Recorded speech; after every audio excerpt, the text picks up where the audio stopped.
Kami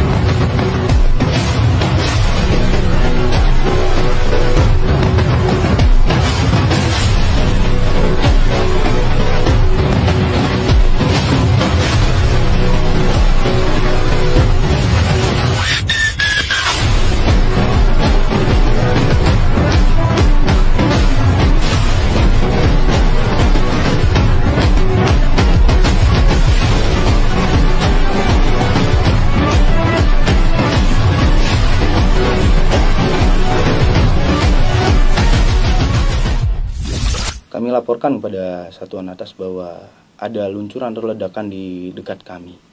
Bahwa pesan dari satuan atas bagaimanapun caranya kami harus tetap standby untuk di sektor kami. Tank sudah di depan mata, luncuran sudah semakin dekat, ya pasti akan berpikiran sudah tinggalkan. Tetapi bagaimanapun saya seorang tentara, saya seorang TNI yang dimandatkan oleh PBB itu untuk menjaga perdamaian dunia. Bagaimanapun caranya, gimana pun caranya, meskipun itu nyawa atau taruhannya sebagai nyawa, kami harus tetap berdiri di situ. Kami harus tetap ada di situ untuk menjaga perdamaian tersebut. Saat sedang berlangsungnya komunikasi antara kami dengan satuan atas, laser tersebut berubah jadi semacam luncuran. Kami lihat cahaya sangat terang, kemudian tiba-tiba tidak lama kemudian menghantam tugu yang kami jaga tersebut.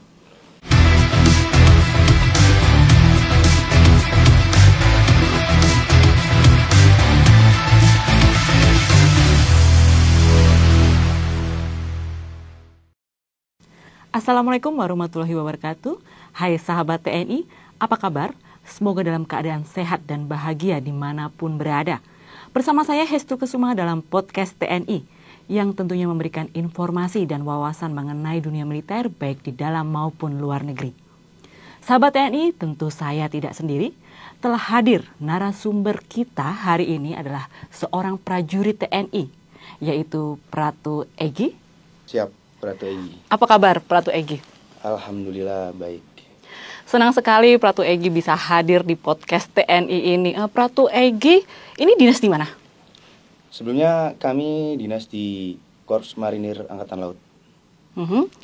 Kemudian nih hari ini Pratu Egy yang saya tahu ini PDL TNI. Kalau ini nih PDL apa nih? Bisa diinformasikan ke sahabat TNI. Baik, untuk seragam yang kami pakai ini adalah doreng gurun. Doreng khas TNI yang berada di Lebanon khususnya. Jadi ini doreng yang bisa dipakai untuk Satgas luar negeri dan khususnya TNI. Kami penugasan berangkat tahun 2024 dan pulang kami baru 1 bulan kami pulang di Indonesia ini. Baru 1 bulan. Baik. Kembali ke tanah air. Siap. Oke, menjadi seorang TNI kemudian menjadi pasukan perdamaian dunia ini ya di Lebanon, prosesnya gimana sih ini ceritanya bisa menjadi pasukan PBB nih untuk ke sana? Jadi merupakan kami sebagai TNI ini sebagai kebanggaan tersendiri untuk khususnya diri saya, karena tidak semua TNI bisa memakai seragam ini. Karena kebetulan kami dipercaya oleh Allah untuk diberikan seragam ini dan kami kenakan untuk saat ini. Itu prosesnya sebelumnya kami melaksanakan tes dari tingkat satuan, yaitu dari Kormar terlebih dahulu. Setelah dari Kormar, lalu kemudian kami akan tes di tingkat pusat di PMPP TNI.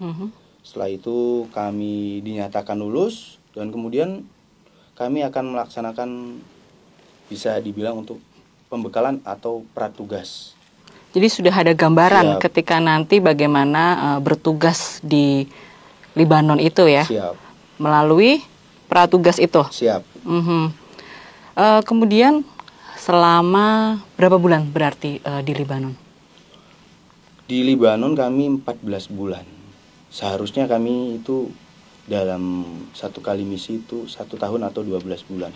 Kebetulan kami 14 bulan dikarenakan eskalasi saat itu sedang naik. Makanya kami diundur untuk mencari rentang waktu untuk keamanan dari prajurit untuk pulang kembali ke tanah air. Selama 14 bulan di Libanon, apa saja nih kegiatannya, tugas-tugas yang dilakukan selama di Libanon? Tugas-tugas di Lebanon, kami kan untuk hal-hal yang sekiranya untuk tugas pokok kami, yaitu tentunya untuk menjaga perdamaian, dan kami memantau kegiatan hal-hal yang menonjol di kedua sisi antara sekarang kan yang sedang terjadi di pemanas di Timur Tengah, yaitu Hizbullah dengan Israel, yaitu kami memantau hal-hal pergerakan menonjol di wilayah Libanon tersebut. Kemudian kami berperan aktif dalam misi kemanusiaan. Setelah itu kami berpatroli dan lain halnya, kami kalau terjadi urgensi kami yang akan turun seperti itu. Kemudian ada pengalaman atau kesan selama 14 bulan itu dari Mas Egy? Baik, untuk pengalaman tersendiri ada satu hal, dan menurut kami ini pengalaman yang tidak bisa terlupakan dari diri kami sendiri. Karena pada saat itu kami sedang melaksanakan tugas pengamatan atau pemantauan dari Hizbullah ataupun dari Israel. Jadi kami berdinas jaga di Tugu atau Tower Pengamatan 14 di sektor Nakura.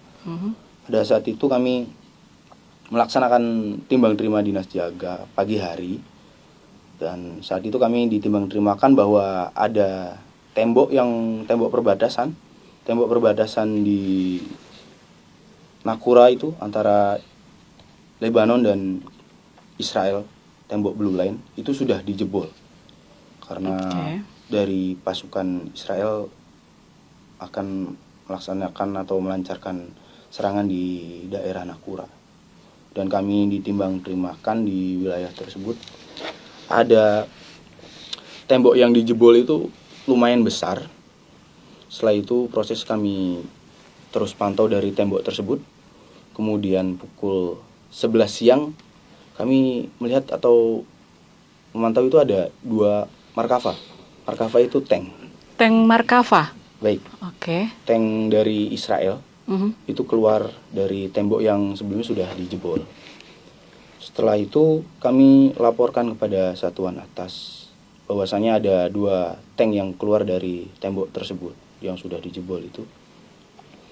Dari satuan atas memerintahkan kami agar terus mengawasi atau memantau pergerakannya kemanapun tank tersebut bergerak.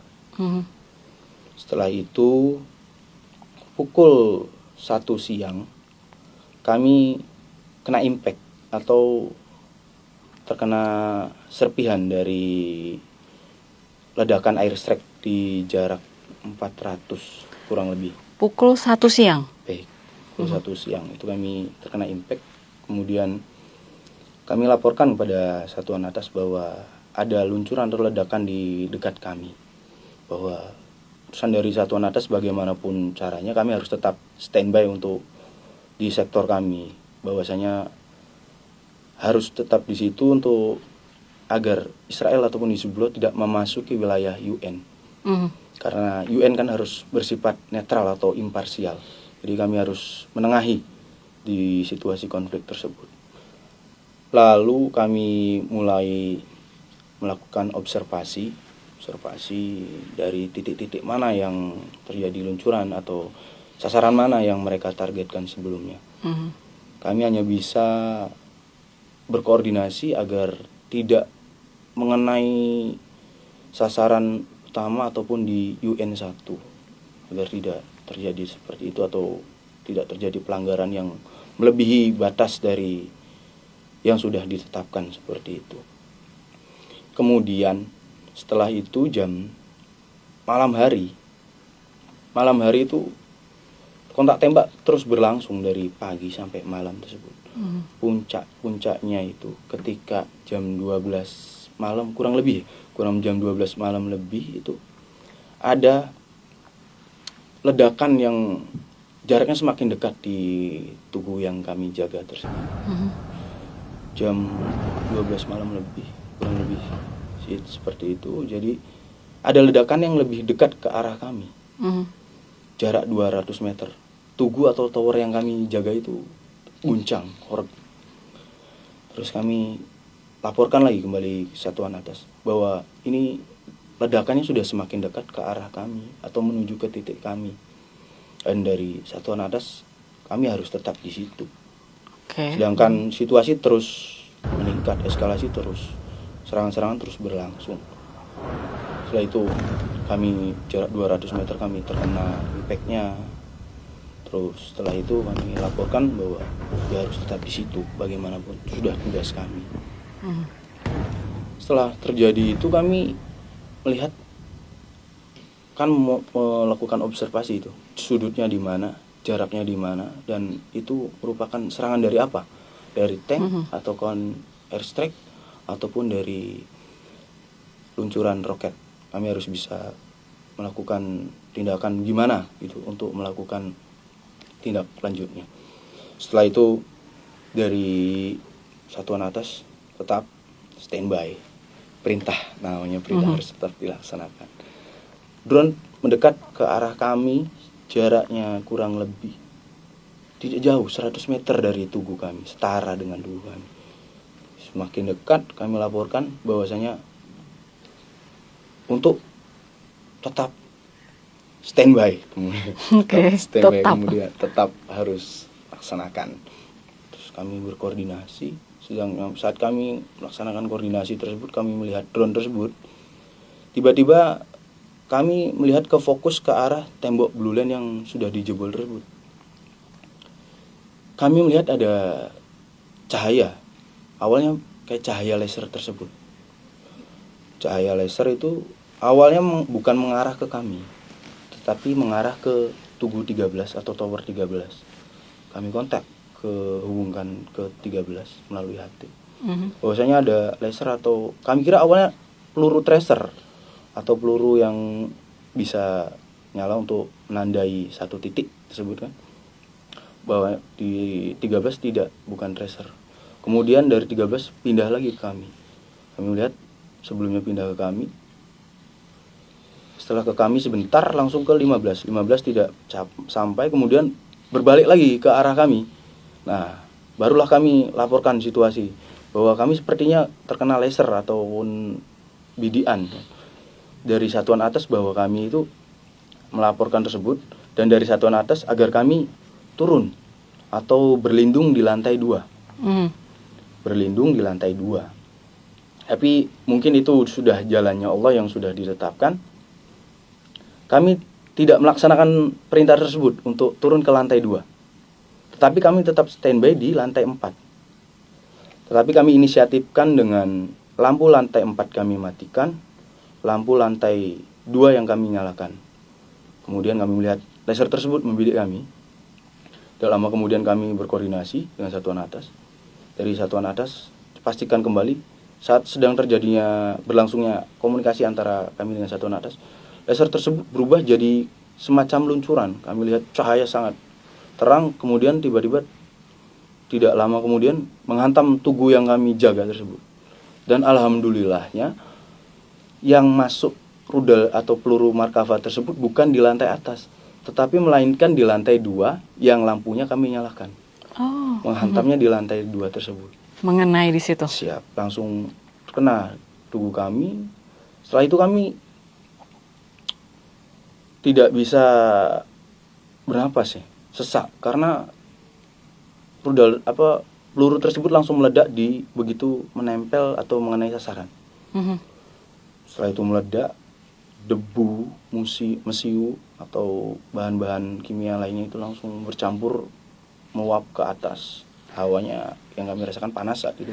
Tugunya hancur atau bagaimana? Kan Mas Egi ada di atas nih. Siap. Alhamdulillahnya tugunya atau bangunannya itu sangat kuat.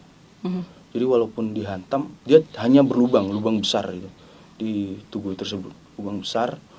Kemudian kami terpental ke atas, kami jatuh. Kemudian kami cepat sadarkan diri. Kami hanya berpikir satu, bagaimana sebisa mungkin gimana caranya kami harus segera keluar dari tugu tersebut. Yang kami khawatirkan ada serangan balasan atau tembakan susulan. Setelah kami kena terpental, kami langsung sadar. Kami ambil peralatan HT dan senjata. Kami langsung turun ke lantai 3. Kan kami melaksanakan tugas tersebut 2 personil bersama rekan kami. Satu lagi rekan kami bernama Prakanofrian. Dari kami berkoordinasi, kami langsung naik, langsung cepat sadarkan diri. Lalu kami bagaimana caranya keluar? Kami keluar dari tugu tersebut, ada tangga untuk sebagaimana mestinya kami biasa untuk melewati atau cara kami untuk naik lewat tangga tersebut. Kami lewat tangga dari lantai 4 ke lantai 3 itu masih ada tangganya. Kemudian dari lantai 3 ke lantai 2 itu karena sudah hancur di dalam lantai 2 tersebut, kami tidak bisa langsung lewat turun tangga. Jadi kami dari lantai 3 ke lantai 2 itu kami lompat. Kami terjun atau lompat ke bawah, kami guling. Nah, saat itu kami berpikiran untuk ada keluar dari lubang bekas celah tembakan tersebut. Karena pintunya sudah terkunci di lantai 2, tidak bisa keluar. Kami memaksakan diri untuk keluar dari lubang atau celah tersebut. Kami bengkokkan besi dulu, kami buat jalan. Prosesnya begitu cepat. Kalau dipikir secara logika ataupun secara akal sehat, tidak masuk ataupun tidak bisa. Persekian detik ya. Siap. Ini Mas Egi langsung keluar berdua? Siap. Atau Mas Egi sendiri? Sendiri. Waktu itu? Awal kami sendiri. Kami turun dari lantai 3 ke 2 itu berdua. Setelah kami cari jalan, kami keluar dulu. Kami langsung keluar. Ternyata abang kami ini tertinggal di atas. Dia karena kehabisan oksigen ataupun napas begitu sesak. Abang kami ini atau rekan kami ini naik dulu ke atas untuk cari udara dulu untuk tahan napas kembali. Kami sudah di bawah. Kami tunggu abang kami keluar. Abang kami atau rekan kami nanyakan kepada kami, keluar lewat mana, caranya seperti apa dan bagaimana. Dan kami langsung jelaskan keluar lewat celah tersebut, dimengerti dan dipahami sama rekan kami. Kami tunggu di bawah dan kami berikan instruksi agar lebih cepat kita keluar, dikhawatirkan ada tembakan susulan. Setelah itu kami berpapasan, kami rangkul abang kami atau rekan kami. Terus kami berpikir harus cari bunker terdekat. Sambil berkoordinasi dengan satuan atas atau tim evakuasi agar cepat datang karena nafas kami udah terengah-engah dan dada kami sesak. Kemudian telinga kami juga berdenging saat itu, mata pedih untuk melek atau melihat langsung itu pedih. Tapi tetap berkoordinasi. Siap. Oke. Berkoordinasi, itu pun tidak cepat. Maksud kami tidak langsung dimengerti dan alhamdulillahnya dari tim reaksi tersebut mengerti. Padahal kami tidak spontan letaknya, kami titiknya berada di mana. Mungkin sudah jalannya, alhamdulillah jalannya Allah juga. Kami tidak berkoordinasi untuk kami jemputnya di bunker, itu tidak. Tapi kami inisiatif ke bunker dan tim, alhamdulillah kami berterima kasih kepada Pelda Joko itu.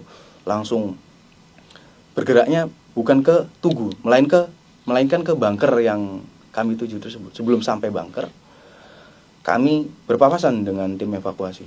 Setelah kami masuk ke mobil evakuasi, setelah itu sudah kami setengah sadar, antara sadar dan tidak sadar. Dan kami begitu pulih kembali itu saat kami sudah di rumah sakit. Seperti itu. Kemudian yang terjadi sama, kena impactnya, yang terjadi sama tubuh Mas Egi ini, apa yang dirasakan, luka-luka yang diderita seperti itu? Untuk awalnya kami di kaki dijahit, kemudian di lengan karena kami guling dan kena impactnya langsung itu. Telinga kami itu berdenging, sempat berdenging lama. Kemudian mata kami juga agak ada luka di sini.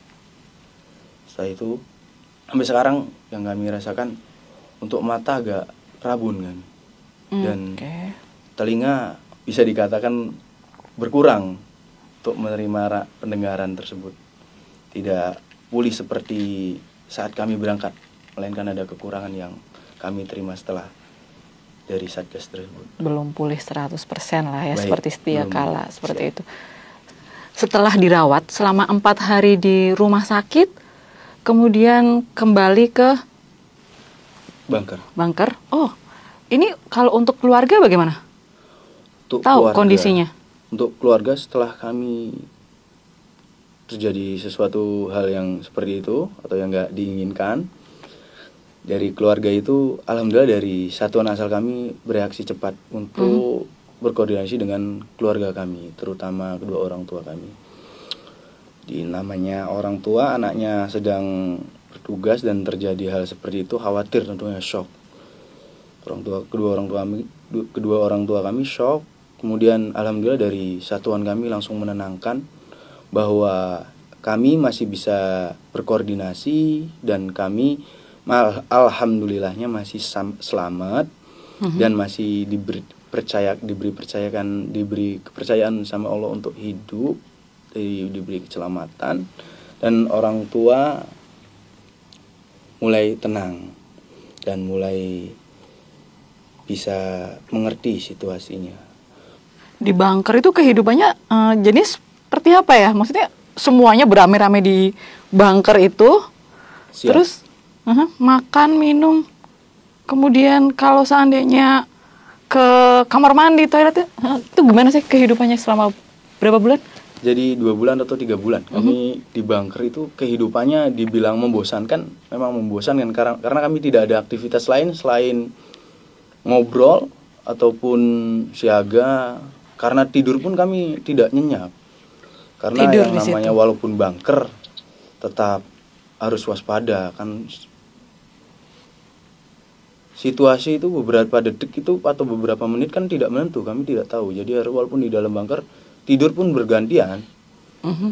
Ada kalanya orang yang lagi sedang tidur, nanti beberapa jam gantian untuk tidur. Yang sudah tidur bukan dikatakan jaga, tapi lebih mengontrol atau menjaga situasi di sekitaran bunker atau mengawasi rekan-rekan yang lain. Kalau makan biasa normal, tidur gantian gitu kan, gantian satu sama lain saling menjaga. Tapi kalau dalam hal BAB ya rebutan izin, ada yang gali sebelah sini mau digali, udah ada lagi ya. Jadi mau gali, saking banyaknya orang. Siap. Mau gali di sebelah sini, wah bekas tinjauan orang lain kan. Jadi mau nggak mau harus cari tempat-tempat yang sekiranya belum dijamah untuk sama rekan kami yang lain. Bisa juga kalau untuk kan kebetulan shelternya kan dekat dengan kamar mandi. Tapi kan kamar mandinya terbatas izin. Mau kamar mandi udah ngebelet, udah di ujung kan, masih harus gedor-gedor cepet kan nggak mungkin izin. Walaupun dia juga ngerasa takutnya dia nanti di dalam nggak nyaman, malah nggak keluar, kami nggak jadi BAB, malah masuk lagi kan. Maka dari itu inisiatifnya ya udah gali tanah kan, pakai tisu ataupun apa, baru ini asalkan tanahnya juga dicari. Tapi kalau siang kelihatan, tapi kalau malam tiba-tiba itu mohon maaf ya kan, agak lembek tanahnya jadinya nggak langsung. Jadi seperti itu. Jadi selama di bunker 2-3 bulan kehidupannya seperti itu ya? Iya. Untuk ransum sendiri tadi dia berupa makan untuk pagi, siang, malam, itu saja atau? Jadi ransum itu sudah dihitung berapa untuk ininya, izin untuk pasukannya, untuk jumlahnya berapa, jadi cukup. Pagi kita sarapan normal gitu. Kayak untuk makan alhamdulillah sih tidak kekurangan, tercukupi semua. Seperti itu. Mas Egy, ketika tank Markava mendekat, kemudian Mas Egy tetap mendapatkan perintah untuk standby di menara. Apa yang dirasakan dari Mas Egy sendiri nih? Baik, kalau untuk dari sisi manusia biasa atau sebagai laki-laki normal, tank sudah di depan mata, luncuran sudah semakin dekat, ya pasti akan berpikiran sudah tinggalkan. Tetapi bagaimanapun saya seorang tentara, saya seorang TNI yang dimandatkan oleh PBB itu untuk menjaga perdamaian dunia. bagaimanapun caranya, gimana pun caranya, meskipun itu nyawa atau taruhannya sebagai nyawa, kami harus tetap berdiri di situ. Kami harus tetap ada di situ untuk menjaga perdamaian tersebut.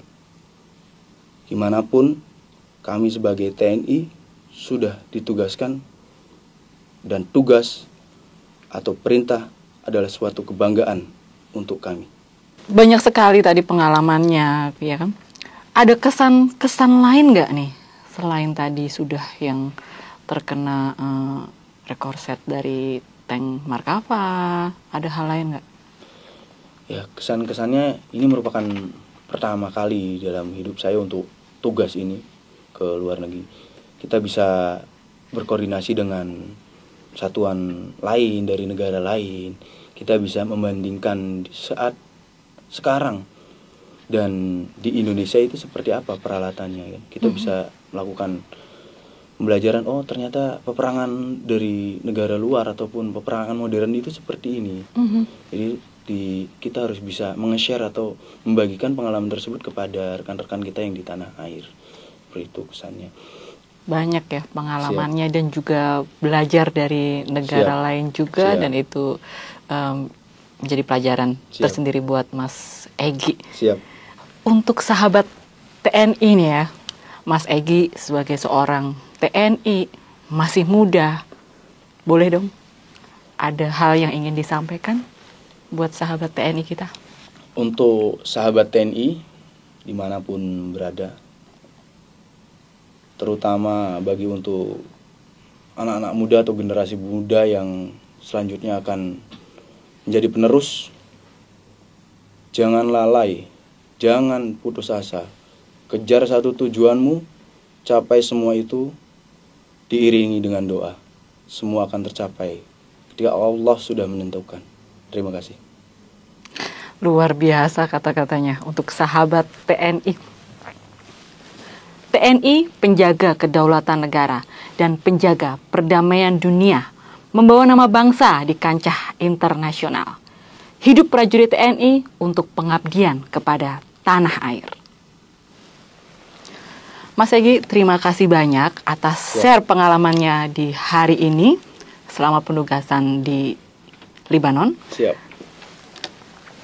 Sahabat TNI, saya Hestu Kesuma beserta Egy Arifianto pamit undur diri.